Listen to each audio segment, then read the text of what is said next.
네, 오늘은 교재 54페이지 사랑에 근거한 인간의 창조부터 함께 공부하도록 하겠습니다. 먼저 좌측에 보시면 사랑의 디자인이라는 설명이 되어 있습니다.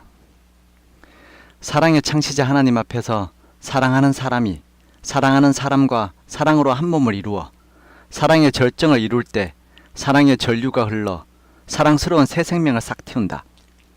그리고 더불어 사랑하면서 영원한 사랑을 누리며 살아간다 라고 설명하고 있습니다.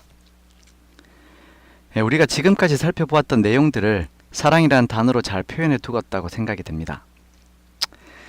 우리가 천연계를 통해서 계시되는 하나님의 품성을 보는 눈이 있으면 그 속에서 아름다움과 또 그것을 유지하고 있는 기막힌 질서들을 보게 됩니다. 이 꽃잎이 피보나치 수열이라는 질서를 따라 생겨나는 것을 보면 꽃잎 하나하나가 질서라는 틀 안에서 달려있다는 것을 알게 됩니다. 또 이것은 모든 생명이 하나님이 마련한 질서 위에 세워져 있기 때문에 그런 것입니다. 그런데 사람들은 이 동물이 어떻게 생겼고 어떻게 진화되었는지 이야기하면서 그 질서를 만드신 분이 있다는 것은 인식하지 못하고 살아갑니다. 오히려 하나님을 인정하면 풀어지는 모든 일들을 인정하지 않고 그 큰 자리를 비워두고 다른 이유를 찾아서 채우려고 한다는 것입니다. 그저 자신들의 눈에 보이는 것만을 중요하게 생각하고 사는 것입니다. 우리들의 삶의 열매를 맺게 하시는 그 하나님의 섭리와 또 손길을 우리는 느낄 수 있어야 합니다. 말씀 안에서 하나님의 생명의 질서를 깨달아야 합니다. 어디가 정로인지 발견할 수 있어야 한다는 것입니다. 오늘 우리 모두의 삶이 이러한 정로 위에 놓인 그런 삶이 되기를 바랍니다. 이어서 우리 교재 54페이지에 보시면 창세기 1장 26절과 28절에 있는 말씀을 설명하면서 삶을 위한 하나님의 사랑의 배려들을 우리에게 보여주고 있습니다.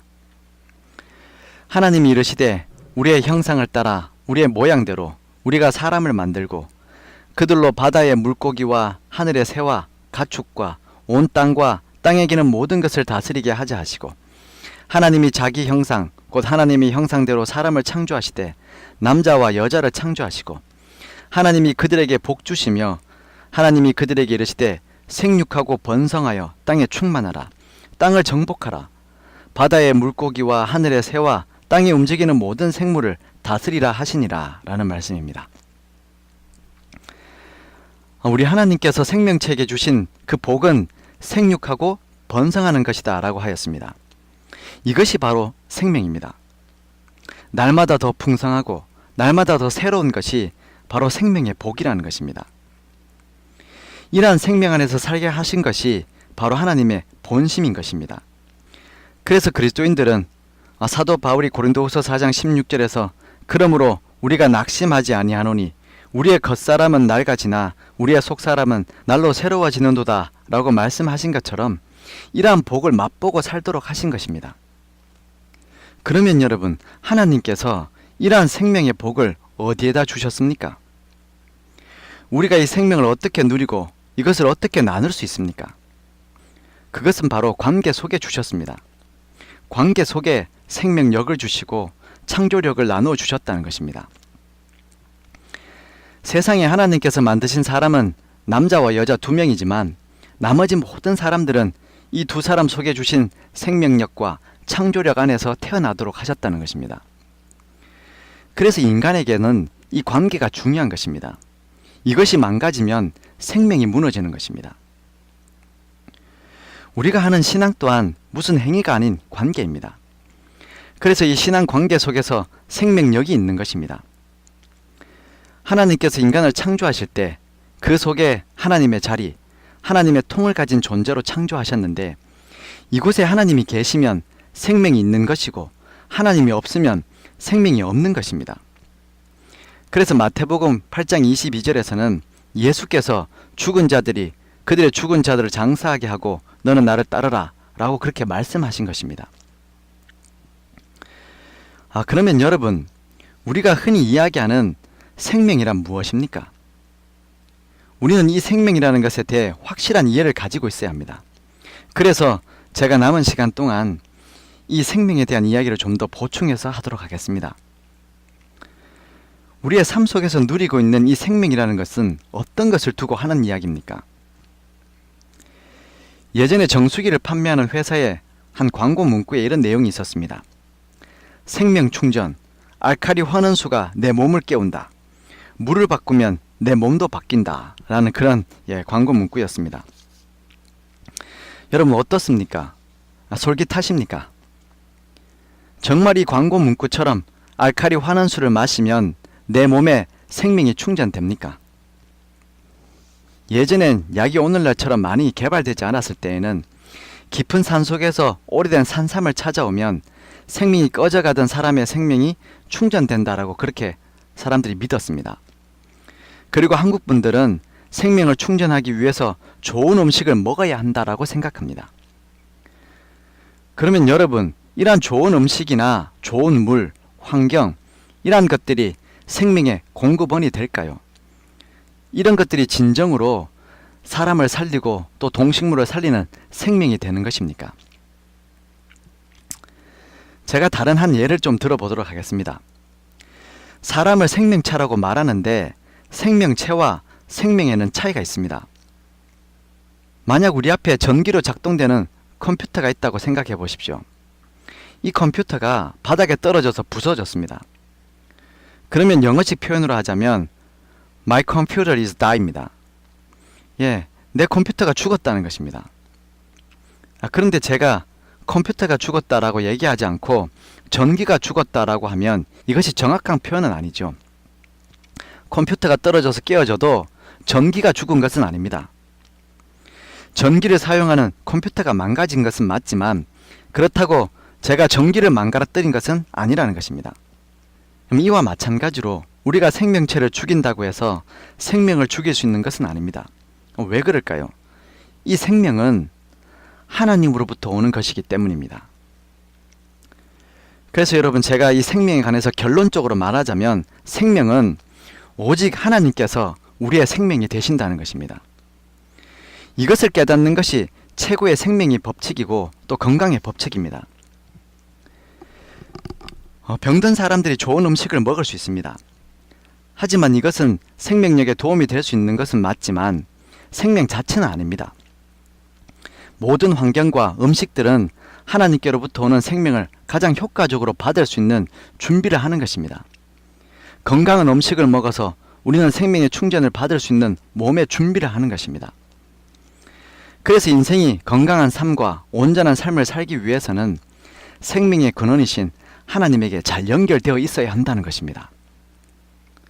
그래서 예수님의 말씀처럼 사람이 떡으로만 사는 것이 아니라 하나님의 입에서 나오는 모든 말씀으로 살아가는 것입니다. 이것이 바로 신앙생활이라는 것입니다.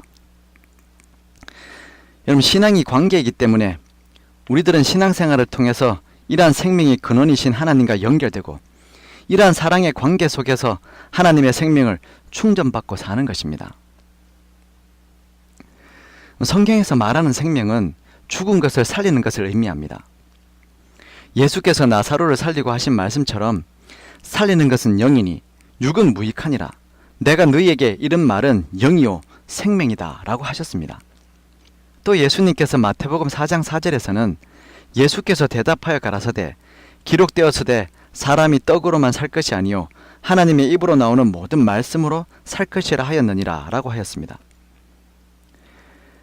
여러분, 하나님의 말씀과 숨이 곧 생명이라는 것입니다.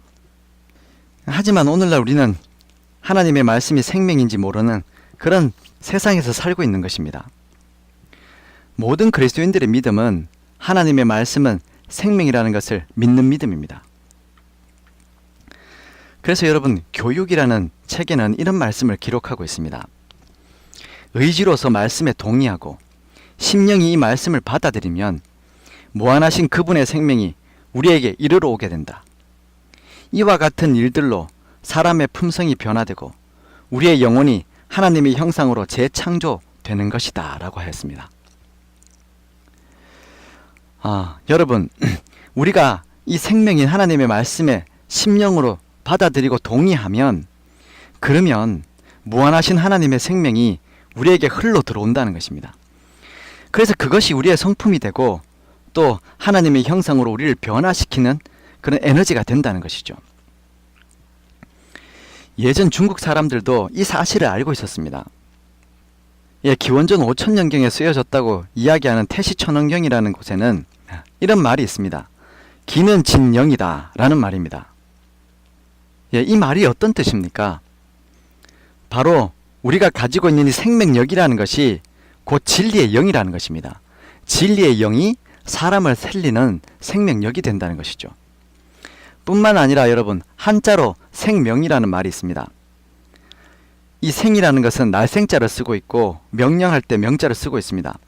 그러면 이 생명이라는 것은 나게 하는 명령, 곧 말씀을 이야기하는 것이죠. 예, 또 하나의 글은 이렇게 이야기합니다. 손을 위로 뻗어 그분의 손을 잡아라. 그 접촉은 그대에게 전류가 통하게 하여 그분 자신의 비할 데 없는 품성의 아름다움으로 그대를 충전시켜 줄 것이다. 그대는 그분의 사랑에 그대의 마음을 열고 그분의 능력이 그대를 변화시킬 것이다 라는 말씀입니다. 여러분, 우리가 신앙생활 하다 보면 정말 이 말씀이 경험되어질 때가 있습니다. 그리고 이런 경험을 하고 나면 정말 여기에서 설명하고 있는 이 말씀이 정확하다는 것을 우리가 삶으로 증거할 수 있다는 것입니다. 그럼 예수 그리스도의 전류를 우리는 받으면 됩니다. 그러면 변하지 않으려고 해도 변화된다는 것입니다. 예를 들어 우리 몸에도 암세포를 죽이려고 해서 죽이는 것이 아니라 그분의 전류가 우리에게 전해지면 그 암세포도 죽게 된다는 것이죠. 충전되면 변화된다는 것입니다. 우리가 기분 나쁜 것을 보고 나 참 기가 막혀서 하면 우리 뇌의 뇌파나 우리 심장의 심전파가 달라지게 됩니다. 또 아름다운 것을 보고 놀라고 있으면 우리의 부정맥이 바로 잡히게 됩니다. 이러한 것들을 현대의학이 발견하고 있습니다. 우리 심장의 상태에 변화를 일으킨다는 것입니다. 우리의 뇌파를 변화시켜서 우리의 마음을 변화시킨다는 것입니다. 그래서 예수 그리스도의 같은 아름다움을 보면 우리가 하나가 되는 것입니다. 우리는 무엇을 지키고 뭘 안 지키고에 앞서서 우리는 예수 그리스도의 품성을 먼저 알아야 하는 것이죠. 그래서 우리가 말씀 안에서 그분의 품성을 경험하게 되는 것입니다. 그러면 그 말씀이 우리 마음판에 새겨지게 되는 것이죠. 바로 이런 하나님의 품성에 대한 경험들이 우리의 생명을 충전시켜 주기 때문에 사단은 그런 하나님의 품성을 오해하게 만드는 것입니다. 그래서 여러분, 정음봉합이라는 책에는 사단은 하나님의 품성에 대한 잘못된 견해를 가지게 함으로써 민감한 사람의 마음과 몸에 질병을 유발시키고 있다라고 했습니다. 여러분, 참 좋은 표현이라고 생각됩니다. 실제로 여러분, 사단은 하나님의 품성에 대한 잘못된 견해를 모든 그리스도인들이 가지게 합니다. 그럴 때 실제로 사람들의 몸과 마음은 질병을 얻게 된다는 것입니다. 사단은 우리에게 주시는 하나님의 계시를 망가뜨리고 있습니다. 이것이 바로 죄악된 세상입니다. 죄악이 점점 관영해진다는 것은 하나님의 사랑을 보아야 하는 계시들이 사단의 미혹으로 점점 가려져서 왜곡된다는 것입니다. 예를 들어 일반 계시 중에 천연계와 인간관계가 있습니다. 이것들을 망가지게 해서 하나님의 품성을 보지 못하게 하는 것입니다. 또 심지어 특별 계신 성경에 대한 오해를 가지게 해서 하나님의 품성을 그릇 이해하게 하는 것입니다. 또한 예수 그리스도의 삶도 초라한 인간의 죽음으로만 바라보게 합니다. 이러한 이유로 사람들은 병들고 불신 가운데 결국은 죽게 된다는 것입니다. 여러분, 질병의 이유가 하나님의 품성에 대한 오해입니다. 하나님의 품성을 무서운 품성으로 오해하게 해서 기가 막히게 됩니다. 그러면 실제로 우리 몸에 있는 쇠표의 유전자가 꺼져버립니다. 그리고 소화가 안 됩니다. 멜라토닌이 생산되지 않습니다. 그러면 불면증이 생기고 쉼이 없어지고 여러 가지 부작용이 생기는 것이죠. 그리고 T인파구 속에 있던 천연 항암제도 만들지 못하는 그런 연약한 인생이 실제로 된다는 것입니다. 이것이 오늘날 우리가 경험하고 사는 일반적인 경험들입니다. 하나님은 사랑의 순환이 일어나게 하시는데 사단은 계시를 망가뜨려서 악순환이 일어나게 만드는 것입니다. 그래서 여러분, 우리가 만일 이 하늘에서 온 떡을 먹는다면 우리는 정신과 품성에 있어서 우리 그리스도와 같아지게 될 것입니다. 실제로 우리는 영적인 태만이 있어서는 안 되는 시대를 살고 있습니다. 각 영혼들은 하나님의 생명의 전류로 충전받아야 되는 그런 시급한 인생을 살고 있다는 것입니다. 그분의 말씀 속에 있는 그분의 마음과 품성을 사람들이 보지 못하기 때문에 병드는 것입니다. 골치 아픈 생각하면 뇌파가 베타파가 생기게 됩니다. 근데 반대로 말씀에 집중하게 되면 그런 베타파가 알파파로 변하게 됩니다. 이렇게 되면 우리들의 유전인자가 켜진다는 것입니다. 또 하나 우리 교회 증언이라는 책에 이런 말씀이 있습니다. 죄악은 신체를 쇠약하게 하고 뇌신경의 힘을 파괴한다. 온몸과 교통하는 뇌신경은 하나님께서 사람과 교통하며 그의 깊숙한 내적 생애에 영향을 미칠 수 있는 유일한 매개체이다. 신경계통의 전류순환을 방해하는 것은 무엇이든지 생명력을 감소시킨다 라고 했습니다. 여러분, 우리의 생명력은 하나님을 떠난 인생들은 결국 그 죄 중에서 생명을 끊고 사는 것입니다. 실제로 우리 로마서에 있는 말씀처럼 그 마음에 하나님 두기를 싫어하면 그때 사람들이 맺게 되는 열매가 어떤 것입니까? 사도 바울의 고백처럼 마음에 원하는 것을 하는 것이 아니고 원치 않는 것을 맺게 된다는 것입니다. 그래서 흘기는 눈이나 음탕한 것이나 아니면 방종하는 것이나 시기하는 것, 질투하는 것, 미워하는 것, 살인하는 것, 이런 수많은 악행들이 우리 속에서 나오게 된다는 것이죠. 여러분, 결국 하나님이 생명이라는 것을 우리는 알아야 합니다. 그 안에서 우리는 생육하고 번성하도록 하나님께서 그렇게 우리의 생명을 창조해 주셨습니다. 그리고 천연계의 모든 질서 속에서 그 생명력을 유지하도록 하셨습니다. 이어서 우리 교재 55페이지에 보시면 가장 좋은 식단을 통해서 건강한 에너지를 공급받게 된다라고 하였습니다. 여러분, 이런 좋은 식단들, 또 좋은 생활 습관들, 하나님께서 만드신 이 천연계 속에 하나님의 원칙을 따라 사는 것들, 이러한 것들이 바로 생명의 원칙을 깨닫는 건강한 삶이 된다는 것입니다. 여러분, 오늘 우리들의 삶이 이러한 생명의 근원과 연결된 믿음의 삶이 다 되기를 바랍니다.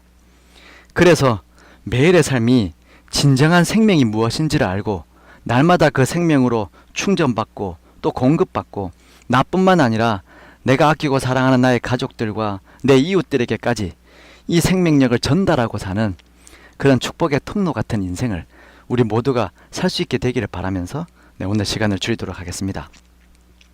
기도하시겠습니다. 사랑하는 우리 주님, 우리 하나님께서 지금도 하나님의 계시를 통해서 참 생명이신 우리 하나님을 우리 연약한 인생에게 보여주셔서 감사합니다. 우리가 날마다 하나님의 생명인 말씀을 묵상하게 하시고 또 하나님과 기도로 교통하게 하셔서 정말 참 생명 되시는 하나님으로 늘 충전받고 우리의 믿음의 손을 하늘로 뻗어 하늘과 연결된 생명의 삶을 살 수 있도록 주님 축복하여 주시옵소서. 우리의 연약함을 늘 고백합니다. 오늘 하루도 우리의 생각과 우리의 삶이 하나님께 늘 조율되게 해주시고 하나님의 생명이 이끄는 대로 인도함을 받는 지혜로운 하루가 되도록 주님 축복하여 주시옵소서. 이 시간 이후도 주님께서 우리의 매 발걸음마다 동행해 주심으로 영광받아 주시옵기를 예수님의 이름으로 기도드립니다. 아멘. 네, 감사합니다. 네, 우리 다음 시간에 뵙도록 하겠습니다.